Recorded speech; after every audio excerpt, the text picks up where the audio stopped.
नमस्कार, आप देख रहे हैं द एंगल और मैं हूं आपके साथ नीतू शर्मा। कांग्रेस पर विपक्षी पार्टियां आरोप लगाती रही हैं कि यहां युवा नेताओं को अहमियत नहीं मिलती, बल्कि केवल गांधी परिवार और इसके प्रति अपनी आस्था रखने वालों को बढ़ावा मिलता है, जिसमें अधिकांश वरिष्ठ नेता शामिल है।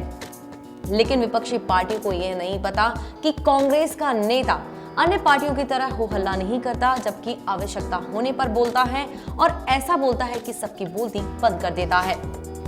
ऐसी ही बात हाल ही में ओसिया से कांग्रेस विधायक दिव्या मदेरणा ने कही। उन्होंने कहा कि पूर्व नेता चुने तो यहां से गए हैं, लेकिन उनका निवास दिल्ली ही रहा है और विधायकों की बाड़ाबंदी का फायदा उठाने के लिए फिर से अचानक सक्रिय हो गए। क्षेत्र के विकास को लेकर भी वे विपक्ष पर जमकर बरसी।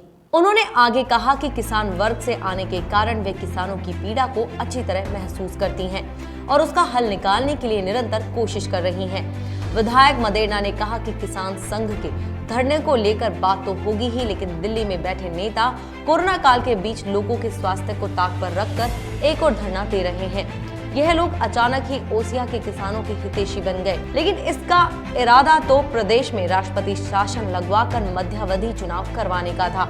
लेकिन हमारे विधायकों ने 30 दिन तक होटल में बैठकर उनके चुनाव प्रचार का भी पंचर निकाल दिया और हमें लोकतंत्र में सारे पंचर निकालने बखूबी आते हैं। विधायक मदेरणा ने विपक्षियों पर निशाना साधते हुए कहा कि कानून सभी के लिए समान है और कोई नियमों का उल्लंघन करता है तो उन पर कार्रवाई होगी। परिवारवाद को लेकर विरासत में मिली राजनीति के आरोप लगाने वालों को जवाब देते हुए कहा कि हम 3 पीढ़ियों से ओसिया वालों की सेवा कर रहे हैं, लेकिन हम तो दिल्ली वाले नहीं बने।